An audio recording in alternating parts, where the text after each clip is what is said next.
Welcome back as we continue our exploration of the evolution of modern kitchen design. And by the way, the reason I emphasize modern kitchen design is, quite frankly, up until the Victorian era, kitchen design consisted of, oh look, a fire. So really what we know as a kitchen is relatively modern. We left off in the 1980s, which was a decade of oak and almond, with butcher blocks and pot racks spicing things up. So when we get back, we are going to take a look at the 90s, at the turn of the 21st century, and then we're going to get on to the real fun stuff, which is ways you can actually use this information to make your own kitchen a more comfortable and livable place for you.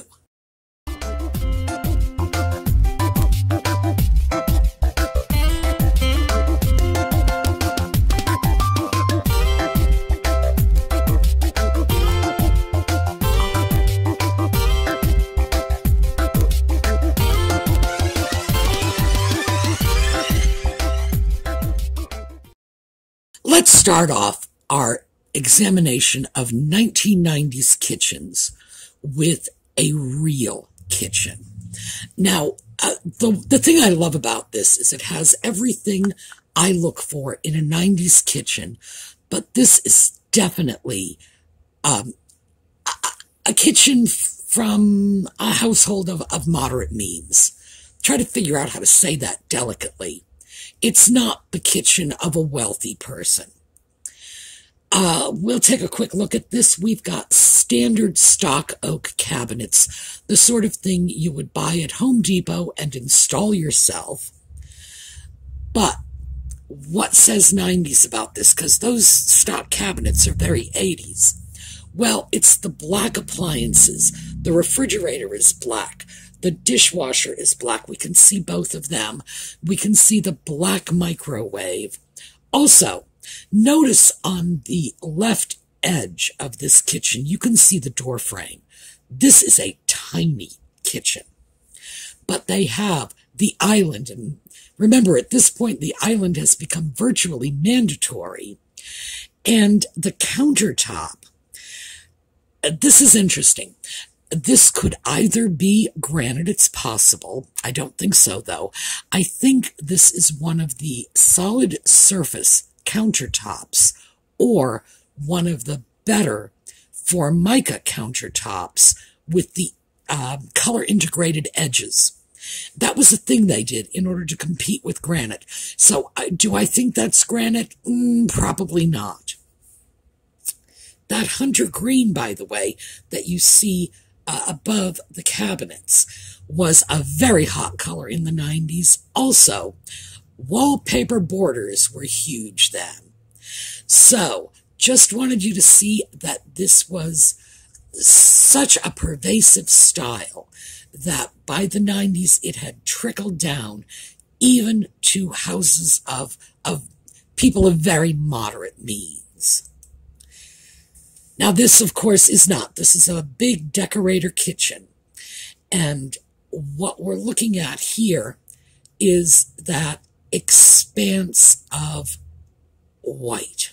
Well, in this case, it's off-white. It's almond, because this is the 90s. And we still have black appliances. Steel was coming in, but black was still the big thing.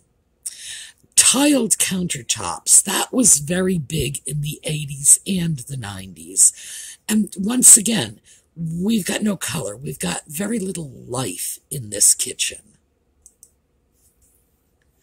Here we have much the same thing, only we have the steel appliances now, but we have the same kitchen island, even though, boy, this is a very small kitchen to be sticking an island in. Again, the cabinets are white. Notice that they go all the way to the ceiling. This is something we have not seen since the Victorian era. In Victorian kitchens, their pantry cabinets went right up to their 12 or 13-foot high ceilings. And when kitchen design started to evolve as a concept, they simply got rid of those high upper cabinets. I guess the theory was that little 5'2" housewife couldn't reach, so why bother in the first place? And what they did was they covered that area above the upper cabinets. They framed it in with 2x4s, smacked some drywall over it, and called it a soffit. It was completely dead wasted space. In fact, the only thing that went through there was if you had a vented range hood. That's where the vent would go. A vented range hood, by the way, the vent takes up, I would say about the same amount of space as a can of Crisco. So you would end up losing 7, 8, 9 square feet of good storage space just 'cause. In this picture, we are seeing the cabinets not up to the ceiling, as we saw in the last one, and I think you can just barely make out at the top of the photo that they are using that space above the cabinets to store stuff, nice little decorative objects. People didn't tend to use that area practically, they used it aesthetically. What we're seeing here is a couple of things. One, we're seeing the steel appliances that were starting to become all the rage, but we are also seeing the multicolored kitchen cabinet thing. That was something that began to appear in the 90s. In this case, the upper and lower cabinets around the perimeter of the room are white, but the island cabinets are in a dark chocolate brown.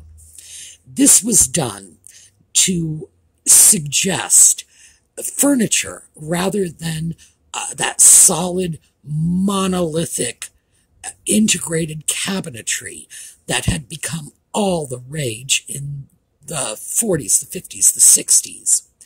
Breaking away from that, they wanted to look a little more individual, a little more bespoke. This kitchen has cabinets that go straight up to the ceiling, as did the kitchen we saw 2 kitchens ago, but this time it's done differently. These were little insert cabinets. The cabinets that you see are not all one cabinet. Each cabinet is available individually. You just sit down at a catalog, click off what you want to fill your space, and that's how you buy these things. And some cabinet manufacturers came up with these little tiny clerestory cabinets. I guess that's the best way I could put it. They were designed to go over your upper cabinets and fill in that space formerly occupied by the soffit, and that would have been in the 50s and 60s, or by the plants and sculpture that would have occupied that space in the 80s. It was a sort of almost but not quite. These little glass-doored cabinets meant you were storing decorative items in there. In the case of this kitchen, it looks like glassware. So in that case, you weren't really getting the practical benefit of that high-up storage the way you did in the Victorian era. It was still more aesthetic than practical. This is something, by the way, that hasn't lasted, probably for those very reasons. Either you're going to turn it into real valuable storage space, or you might as well just forget about it and stick a potted plant up there.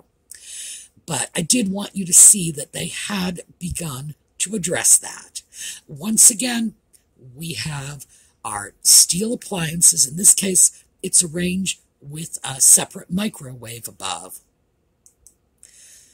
Now, this, which is the last of the 90s pictures, is in here not because of the style, because frankly, this harkens back to the 80s. This is not what I would call cutting edge or predictive style, but because we are starting to see that huge highly decorative chimney breast effect that they were building over the spot where you would slide in your range.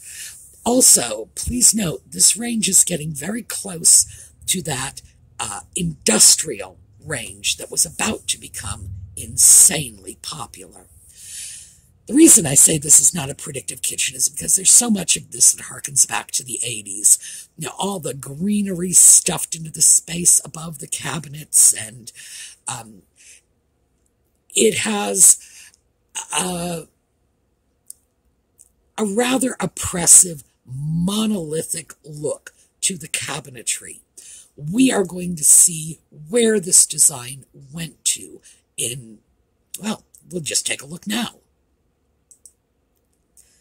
This is pretty much where that design was leading to. Now, keep in mind, kitchens like this, now we have moved into the early 2000s. Kitchens like this were in large, elegant, expensive homes. What we are seeing is that massive surround containing the range. We are also seeing the cabinetry in two different colors. We are seeing the granite countertops. And notice, the cabinetry is painted and distressed. This is being done to create more of a furniture look. And that started to become a very big thing at the turn of the 21st century. This is another example of that huge chimney surround occupying the space around your range. This one is for a much smaller kitchen.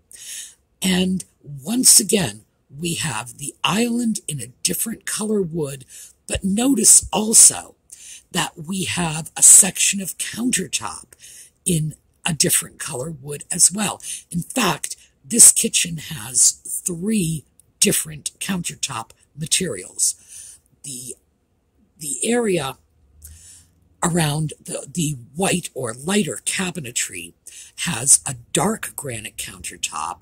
The dark granite, or the dark wood cabinets has a lighter granite countertop, and then we have a very highly polished wood in the seating area. Again, to make it seem like this was more furniture, getting away from that monolithic cabinet thing. In this picture, we see they've really gone to extremes to make it look like furniture. Yes, this wonderful, sort of Rococo, what when I was younger they used to call French provincial, which frankly isn't really a style. Ultra fussy Rococo furniture, and that's what we were bringing into the kitchen. Is this practical? No. A kitchen has to be scrubbed down, and I personally do not want to spend a month with a toothbrush scrubbing down all of those curlicues. But we are talking about designer kitchens. We are not talking about kitchens that normal people live in and make dinner in. And here again, we have the same thing. This is scaled down a little. It's a little more reasonable in that pretend chimney breast around the range. Once again, we are looking at an industrial range here. Make no mistake about that. That is a range somebody spent $3,000 or $4,000 for. Oh, minimum, by the way.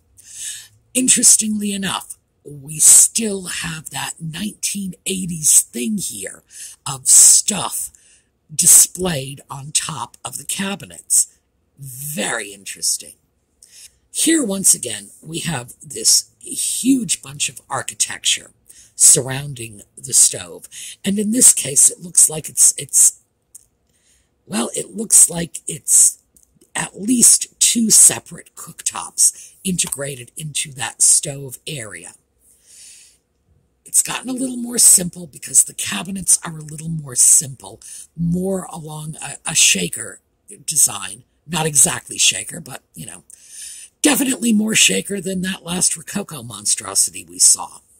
Also notice something that has come out in the 21st century, and that is the mandatory wine storage.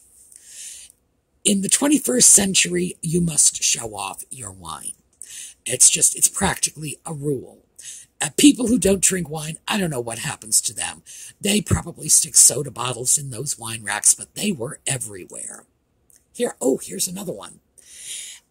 This is a modified version of that massive, oh, look at us, we have a stove. We have a large industrial range here, but we don't have that fireplace surround occupying the space around the range. Now it's just this giant range hood. Again, we have the steel appliances. They were becoming mandatory in the early 21st century, and of course, the wine rack. Once again, wine rack right in front of us. Steel appliances, huge. And even though, if you notice from the range in the back, this is not one of those monster wolf industrial ranges. This is a small residential range. Still, we have to have that oversized range hood above it. At this point, and this is probably, we're looking at about maybe 2010, it's just becoming an affectation. So, I have my fingers crossed that it will soon pass away. Here is another thing that came out in the 21st century. This farmhouse sink, the sink with an apron, and these very interesting, I think very attractive faucets, but, I like old stuff, and it does have a rather Victorian look. But yes, the farmhouse sink, and here we have an even more rustic version of that same farmhouse sink. This one appears to be set into a solid surface countertop. The other one was set into wood, and that was becoming a thing. You can still see it, but it seems to have passed away a bit. I'm not sure how that fell out of fashion. Of course, I'm not sure how it came into fashion in the first place. But yes, that was sort of a temporary thing. And here, of course, is our industrial refrigerator. I can't actually read the label on it. I would bet that it's a Sub-Zero. You can pay $10,000 or $20,000 for one of these things. So make no mistake about it. These kitchens were not designed for the average homeowner. But steel, industrial, just these massively expensive appliances, even you would see them even in the homes of people who never so much as made a cup of coffee for themselves. It was just a status thing, and they're still around today. Now what we have here is a really tiny kitchen. And we have all of that 90s stuff just crowded in here. We have that big oversized steel refrigerator. This is a residential refrigerator, not a commercial one. We have the small range, and we have the little microwave in the space above it. And it just shows you that this was a style that was being marketed to every segment of the buying public, from the very low end right up to these huge bespoke custom kitchens. And this last one, this is one of my favorite things that came out of the early 2000s. Some people got it into their heads that they were going to alter the way we hung our upper cabinets, and some of them would get raised a little higher, some of them would get dropped a little lower. Once again, it was to create that impression of independent pieces of furniture. But I have to say, I thought that was a wonderfully clever thing, especially since, as usual, stuff is going to be displayed up there. Plants are going to be dripping off the edge. I thought that definitely added a little something to it. So now that we have a good look at all the kitchens from which we can choose, let's start taking a look at your kitchen. Now, I started off on this because this is our idea section. I started off with Hoosier cabinets because when I first showed those, so many of you said, oh my gosh, I love those things. So we are going to take a look at Hoosier cabinets. This is our second. Again, those are both from ads. You can see the ample storage space. And now let's take a look at how these cabinets work in real kitchens. And here we go. This is a cabinet. It's obviously been set up for display, but clearly it is in use in what appears to be a very small antique kitchen. The kitchen's lovely. They've got some nice old pieces in here, and I really think they have done a good job of incorporating this piece into their kitchen.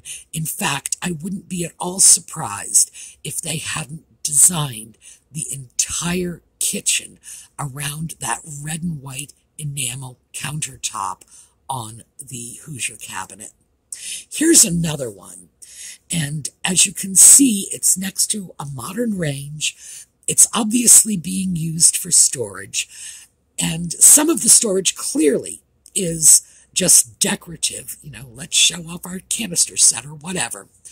But this is a piece that's being used in a kitchen. And this is what I wanted to show you. How you can take a Hoosier cabinet and stick it in your kitchen, even if you have a modern kitchen. Here's another one. Once again, this is a nice Hoosier cabinet. There's something, I don't know if that is contact paper or a mat on top of the enameled countertop on the Hoosier cabinet. It's possible the enamel is damaged. By the way, you can have enamel refired. Yes, you have to struggle to find someone who will do it, but when you do, it's not that expensive. We have a lot of wonderful pieces being shown off here. These beautiful tins on top of the Hoosier. It's the focal point of the room. And here we have a Hoosier cabinet. By the way, this is not how Hoosier cabinets came. Hoosier cabinets were painted. They were not left natural. They used inexpensive pieces of wood. In this case, it looks like a flat grain oak, and they painted them over. They were going to be in kitchens. They were going to get hard use. Now, a Hoosier cabinet should be painted. But here it is. It is in the middle of a modern kitchen, and it seems to be clearly doing its job. Now, from that, it was an easy transition over to some older looking kitchens.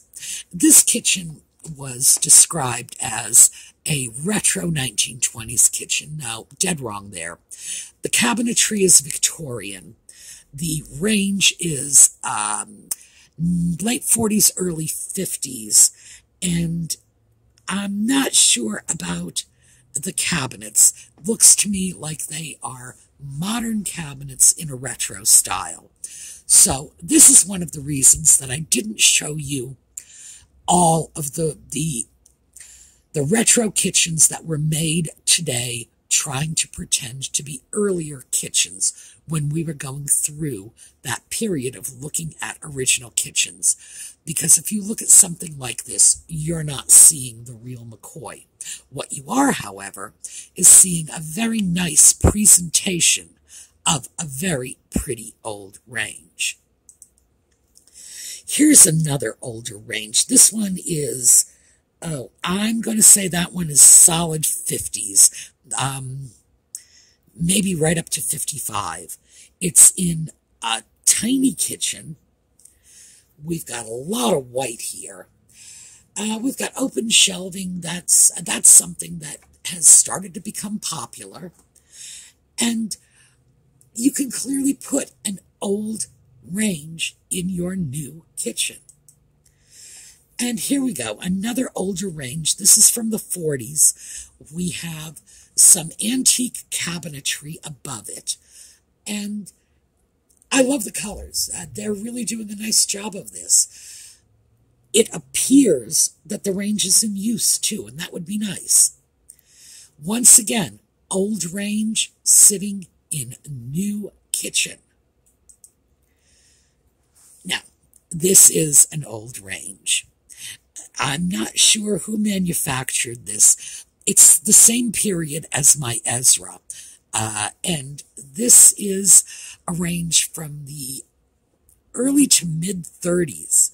Very nice.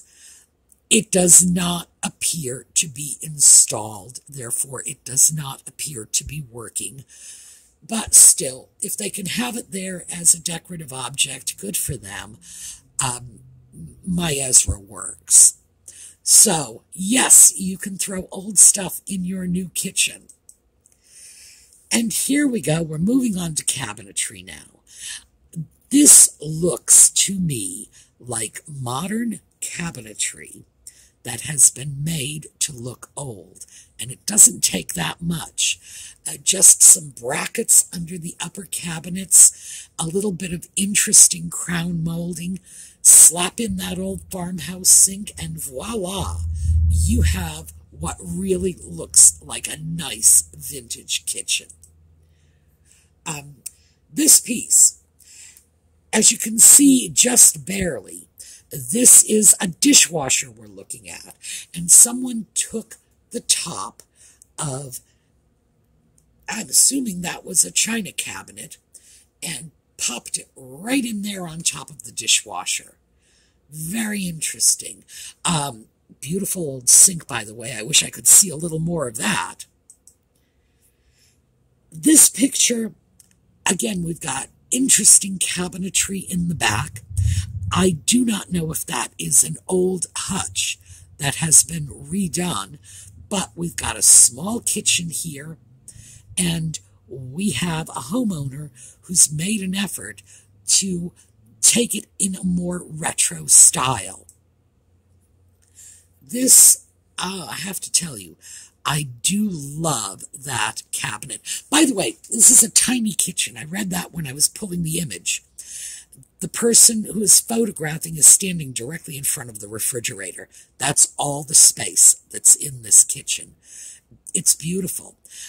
I would not be at all surprised if this was genuine old cabinetry. It certainly looks it to me. I think it's delightful. What they've done here, which is very clever, is by painting everything out white, you not only expand the size visually of your tiny room, but you can integrate cabinetry that doesn't necessarily match just by giving it the same finish. Once again, a lot of white, beautiful thick plank shelves over retro cabinetry. That's modern cabinetry made in an older style with our retro faucet and our little inset. I don't know if that is porcelain. That is either porcelain or it could be an acrylic sink set in. Very nice. It's a tiny corner of a kitchen, but I have to say I find it appealing. Nice industrial look to it. And here is another kitchen on the industrial side. And at this point, we're moving into modern industrialism, getting close to brutalism. Those open shelves, and you're going to see a lot of that because, as I say, that seems to be the coming thing. Open shelves, thick plank shelves with all the dishware.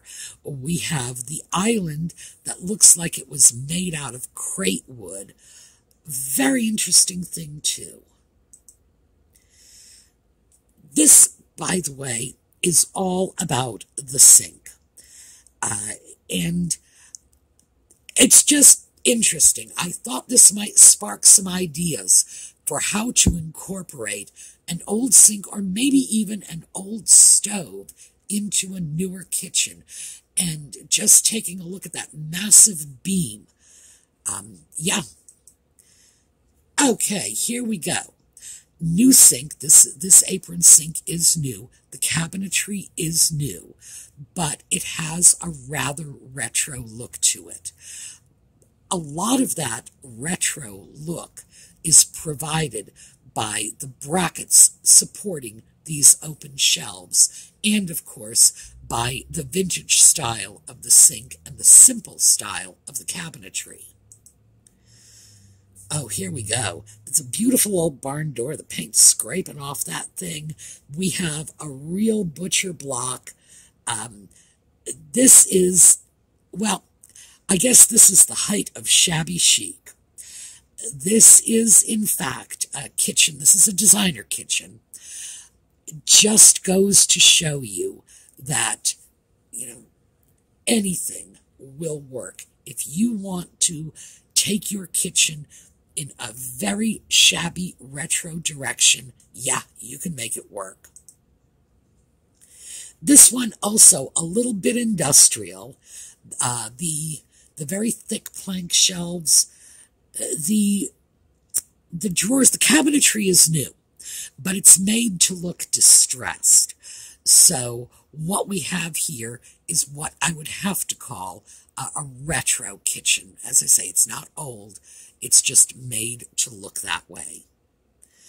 Now, this one, I included this because I thought those beautiful Gothic arches in the window and, of course, the mandatory wine rack might spark some ideas for you.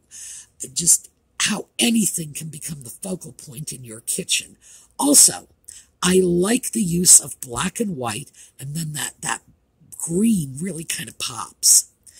So here is the same sort of arch. It's not the same photo, by the way. This is a different photo.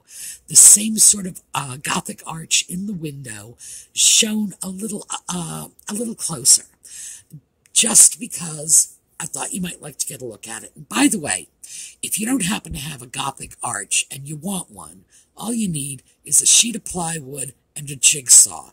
You can make your own Gothic arch. Believe me. Oh, by the way, that's a project we can take a look at sometime if you'd like. Now, this is interesting. The range is an antique replica. That is not actually an old stove, and I wish we could see more of it. But I found it interesting the way they incorporated this antique-looking stove into what is clearly a modern kitchen, and still there are little antique touches everywhere. That little glass cloche on the top shelf, the faucets, which are modern but made to look antique. Interesting, sparking ideas. This is a sort of industrial, shabby chic. We have what might actually be a vintage sink in the background under that arched window. Hard to tell. The back wall seems to be mostly brick, painted out. Once again, they're making this all work with a very monochromatic color scheme. So, thought you might like to take a look at that. And now, it looks like I'm finally getting into the section of color. Yes, the following kitchens are colorful. All right, this is a small kitchen. It's a bit unusual. I like that little round cabinet on the end. It has a sort of vintage farmhouse look to it. Big, I was going to say old stove. That's not an old stove. That is a new stove, made to look old. Shelving, just sort of, let's do a little retro here.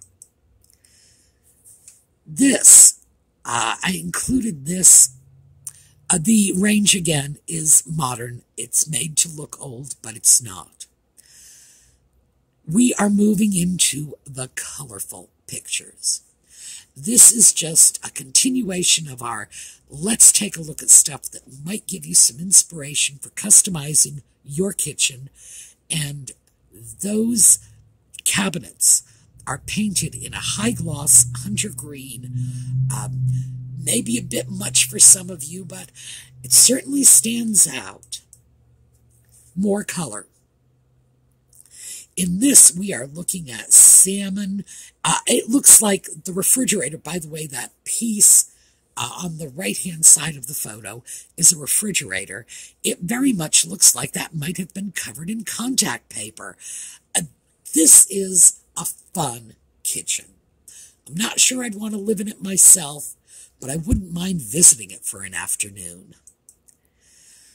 Okay, this is avant-garde. It's the only way I can describe it, really. I wanted you to see this just so you could get some idea of how far you can take kitchen design. This is from a decorator. This is not to everyone's taste, but it just shows you what's out there. This, remember our little Harvest Gold appliances from back in the 60s and 70s? Well, we've got that same Harvest Gold range right here. We have peachy salmony cabinets, green in the little shelf. This is just eye candy. This is a fun little vignette. And now we're moving into the sort of boho kitchen. This is clearly something that had once been a perfectly normal, ordinary, tiny kitchen that someone customized with a couple of cans of paint. I think this is so much fun. This is lively. I don't know how comfortable I would be in a kitchen like this every minute of every day. But once again, I wouldn't mind visiting this kitchen. And this one. Okay, this is just a sleek, ultra-modern. It looks like something someone from 1969 thought would work in a science fiction film. This is actually a legitimate kitchen. And, oh, my goodness. On the plus side, it's sleek. I like their use of color. White and pink kept it very simple. A little bit of steel, wood floors. It works, especially given how small the space is. This one, however, gives me a headache. And this is a real kitchen. So this is here just once again to show you how far you can take things if you want to. Definitely not my cup of tea. I could not be comfortable in this kitchen, to be perfectly honest with you. But the sky is the limit. You are limited only by your imagination. Now we're getting back to the more boho kitchens. And you notice it's greenery, it's jewel tones. It looks like we have a nice floral rug in the kitchen. Very interesting, very pretty. And believe me, there are going to be people out there who are going to look at that and say, oh, that is the kitchen of my dreams. This one is another interesting use of color. I do not like it. I will be honest with you. I do not like it. I think the turquoise and the blue together make it rather resemble a fish tank. But I love the fact that they were daring enough to throw that color out there. And I do think, if you can ignore the turquoise countertops, the way the blue and white is playing off against the red chairs is really nice. So, although I think their color palette needs a little work, I love that they were so bold. Oh, also, I noticed this when I was bringing the picture down. Notice the curtains only go up 3/4 of the way on the window. You know, you only need to cover the bottom maybe 2/3 to 3/4 of your windows to ensure privacy. If you have nice sunny windows and you want to let the sunshine come in, that's actually a very good idea. All right, I found this and I thought, well, I will include this because it might spark ideas. Now, I've got another one here. This is more of a close-up, a little easier to see. It looks like the cabinets have all been painted out as, I don't know, I'm assuming a London street scene, all trompe-l'oeil. Very interesting. Would I say that is the kitchen for just anyone? No. You really got to want this to be able to live with it. But once again, the sky's the limit. Back to our boho. And this is another little tiny corner of a kitchen. Just beautifully artistic, decorative, all the color, all the stuff. I really do love that visually. And here is something a little simpler. What we're looking at here is just yellow and white with, looks like a gray countertop to pick up the steel of the appliances. We got a wood floor and we've got a lot of open shelving. I like this kitchen because it looks to me like the cabinets have been there forever. These cabinets probably are like basic builder cabinets from the 60s. They've probably been repainted a dozen times, but this homeowner has just thrown a coat of yellow paint on it, which, is cheap enough, and popped a few extra shelves on the edge. We've got open shelving. This is a light, airy kitchen. Looks like it's very functional. And also it looks clean and sleek and I think very visually soothing. But the point is with a kitchen like this is you have to tone down your colors. They were smart to work with a very limited palette like this. And the opposite end of the spectrum, back to boho. This is just charming. We've got pinks, blues, yellows. This looks like a child's storybook version of what a kitchen ought to look like. And I wonder if that they painted out that wild zebra-looking chandelier themselves. This is great. This is it's small, and the photo is probably going to look quite grainy because it's a very small photo. But I wanted to throw that in just so you could take a look at a kitchen that is clearly designed to resonate with children. We got a lot of color here, and the kids in the kitchen tells the whole story. That is certainly going to appeal to someone, probably the mother of a young family, or the very young family of that mother. But yeah, color can really be enticing for little ones. And this is interesting.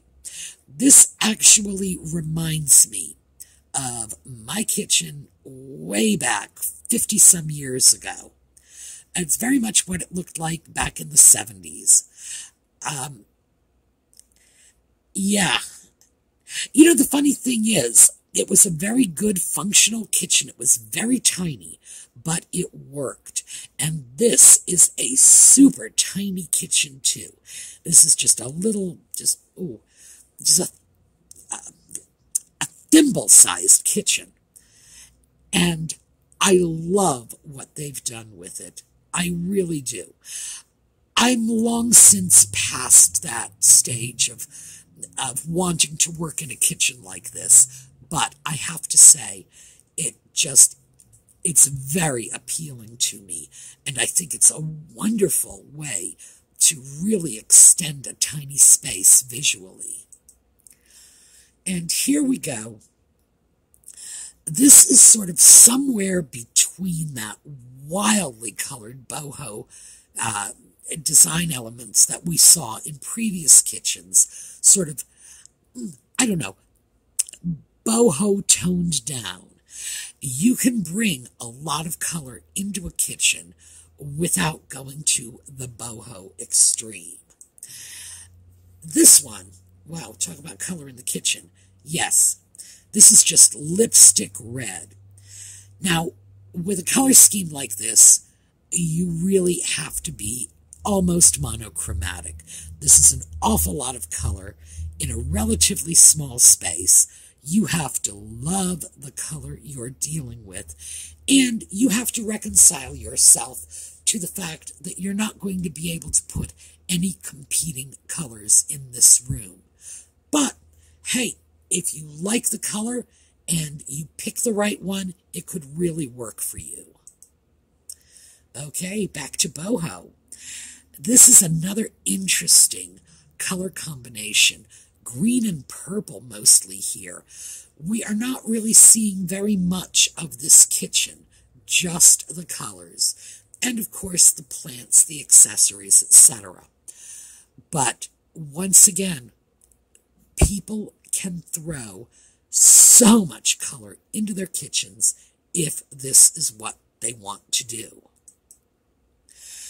Now, this is a totally different direction. This is really very industrial modern.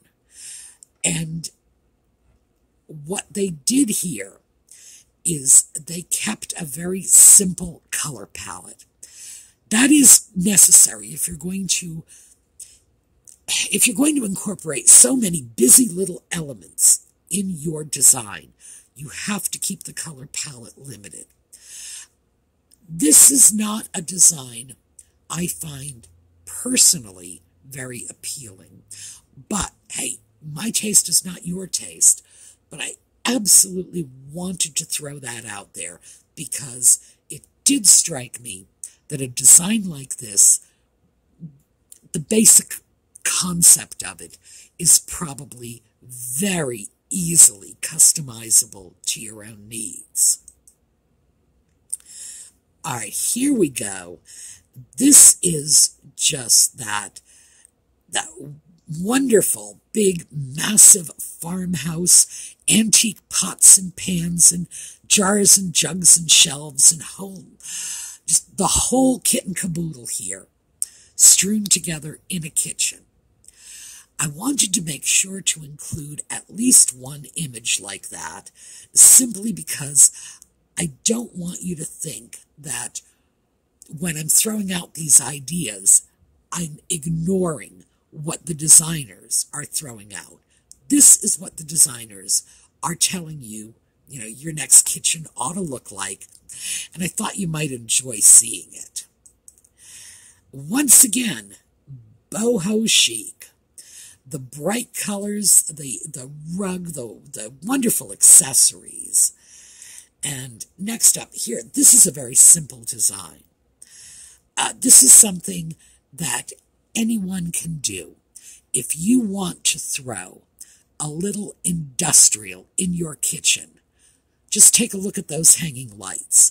There's a little industrial for you. You want to throw a little Victoriana in there, those wonderful cast iron brackets for the shelf.